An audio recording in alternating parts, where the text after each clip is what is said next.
আসসালামু আলাইকুম। আশা করি আপনারা সবাই ভালো আছেন।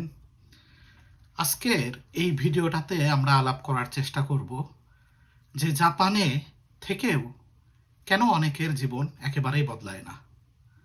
অনেকে দেখা যাচ্ছে ৫ বছর, ১০ বছর, ১৫ বছর, ২০ বছর থেকেও তাদের জীবন বদলায় না। আজকের এই ভিডিওটাতে আমার দৃষ্টিকোণ থেকে যে ১০টা পয়েন্ট তাদেরকে তাদের গ্রোথের বাধা দিচ্ছে সেগুলো আপনাদের সাথে আলোচনা করব। অনেকে ভাবে যে জাপানে আসলেই সব সমস্যার সমাধান, প্লেন থেকে নামলেই আপনার টাকা পয়সা, সম্মান, নিরাপত্তা সবকিছু সিকিউরড হবে। না, আসলে বাস্তবতাটা এমন না। এইখানে আপনি কি করবেন, কিভাবে নিজেকে সামনে এগিয়ে নিয়ে যাবেন, সেটাই আপনার আগামীকাল এবং ভবিষ্যৎকে নির্ধারণ করবে। আজকে আমি খুব সহজভাবে 10টা পয়েন্ট আলোচনার চেষ্টা করব। আমাদের প্রথম পয়েন্টটাই হলো জাপানি ভাষা শিখতে অনিচ্ছা। এটা হচ্ছে আমার ধারণায় সবচেয়ে বড় আত্মঘাতী একটা বিষয়। জাপানে থেকেও যারা বলে জাপানি আমার বেশি শেখার দরকার নেই, আমি টুকটাক বলতে পারি, এতেই চলবে, এতে কিন্তু তারা নিজেরাই নিজেদেরকে একটা সীমাবদ্ধতায় আটকে ফেলতেছে। ভাষা ছাড়া আপনি জাপানে হবেন শুধুমাত্র একজন শ্রমিক। ভাষা থাকলে কিন্তু আপনি আস্তে আস্তে সেইটা প্রফেশনালিজমের দিকে নিয়ে যেতে পারেন। ভালো বস, ভালো কাজের পরিবেশ, ভালো বেতন, সব কিছুর আপনার মূল দরজায় কিন্তু হলো এই ভাষা। আমি অনেকে দেখেছি, অনেকে ৩, ৪, ৫ বছর থাকার পরেও ইভেন তারা তাদের নিজের পরিচয়টাও ঠিকমতো জাপানিজে দিতে পারে না। তাহলে আপনি নিজেই নিজেকে জিজ্ঞাসা করেন, এই অবস্থায় কি আপনি আপনাকে সামনের দিকে এগিয়ে নিয়ে যেতে পারবেন? আপনি কি ভুল রাস্তায় হাঁটছেন না? এখানে আপনাকে সেই জিনিসটা নিজে থেকেই ঠিক করতে হবে। আমাদের দ্বিতীয় পয়েন্টটা হলো আপনার এতটুকু জানলেই চলবে মানসিকতা। আপনারা জানেন জাপান একটা উন্নত দেশ। অনেকে জাপানে একবার কাজ পেয়ে গেলেই ভাবে আর শেখার দরকার নাই। কিন্তু জাপান এমন একটা দেশ যেখানে আপনি যদি আপনাকে নিজেকে আপডেট না করেন তাহলে আপনি পিছায় পড়বেন। যেমন নতুন মেশিন, নতুন সিস্টেম, নতুন নিয়ম, সব কিছুই কিন্তু এই দেশে প্রতিনিয়ত চেঞ্জ হচ্ছে। তো যে মানুষটা শেখা বন্ধ করে দেয় সে কিন্তু এই সমাজ থেকে ধীরে ধীরে অদৃশ্য হয়ে যায়। আমাদের ৩ নম্বর পয়েন্টটা হলো জাপানিজ সংস্কৃতি ও মূল্যবোধকে গুরুত্ব না দেওয়া। এটা খুব গুরুত্বপূর্ণ একটা বিষয়। অনেকে জাপানে থাকে কিন্তু জাপানকে বোঝে না। যেমন আপনার সময় মানা, কথাবার্তার ভদ্রতা, নম্রতা, দায়িত্ব নেওয়া, টিম ওয়ার্ক, এই জিনিসগুলাকে অনেকে কিন্তু আপনার মজা করে নাটক ভাবে, ঠিক আছে? কিন্তু বাস্তবতা হলো এই কালচারটাই কিন্তু জাপানকে জাপান বানিয়েছে। আপনি যদি এই মূল্যবোধকে সম্মান না করেন আপনি কখনোই এদের ভিতরে ঢুকতে পারবেন না। এই সার্কেলের মধ্যে না ঢুকতে পারলে আপনি কখনোই নিজেকে এগিয়ে নিতে পারবেন না। আমাদের ৪ নম্বর পয়েন্টটা হলো শুধু কাজ, উন্নতির কোনো পরিকল্পনাই। আমি অনেক বাংলাদেশিকেই দেখেছি, আমি তাদের সম্মানও করি, তাদের কাজকে সম্মান করি। তারা প্রতিদিন ১০-১২ ঘন্টা কাজ করছে, কিন্তু আমার প্রশ্নটা হলো এই কাজ কি আপনাকে সামনের দিকে এগিয়ে নিয়ে যাচ্ছে, না শুধু ওই মাসটা আপনাকে চালাতে সাহায্য করছে? এখানে আমি যেটা বলতে চাচ্ছি, আপনাকে আপনার কাজের বাইরে আপনার একটা প্ল্যান থাকতে হবে, আপনাকে স্কিল আপ করতে হবে, আপনাকে ভাষা শিখতে হবে, আপনাকে নেটওয়ার্ক বানাতে হবে। না হলে কিন্তু আপনি এখন যে অবস্থাতে আছেন বর্তমানে ৫, ৬, ১০ বছর পরেও ওই একই অবস্থায় থাকবেন।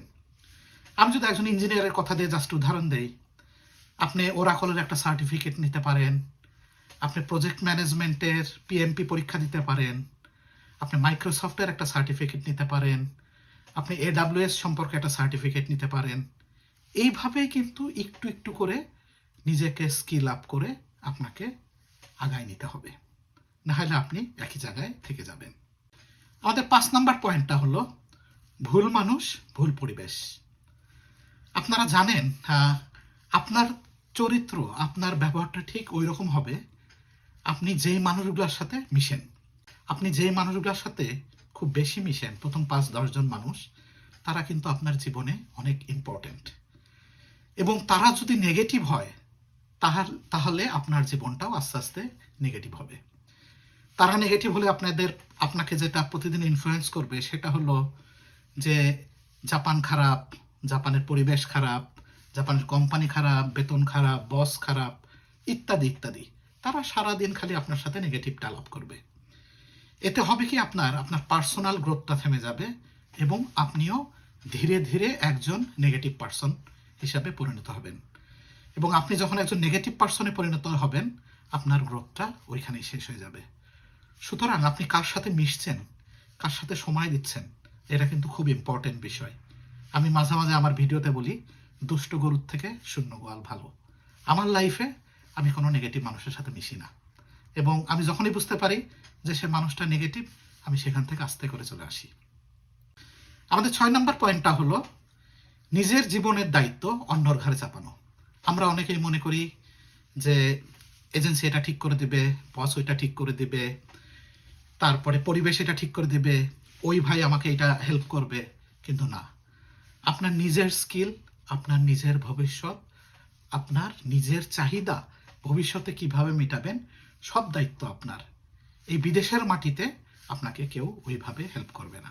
আমাদের 7 নম্বর পয়েন্টটা হলো টাকা ঠিক মতো ম্যানেজ করতে না পারা। আমি যেটুকু বুঝি, জাপানে অনেকেই ভালো বেতন পায়, মাস শেষে বেশিরভাগ ফ্যামিলি কিংবা মানুষকে দেখা যায় তাদের হাতের কোনো টাকা পয়সা নাই, তাদের কোনো সেভিংস নাই, এবং এই পরিবেশটা তারা চালিয়ে আসতেছে গত 5 বছর, 10 বছর, 15 বছর হলো।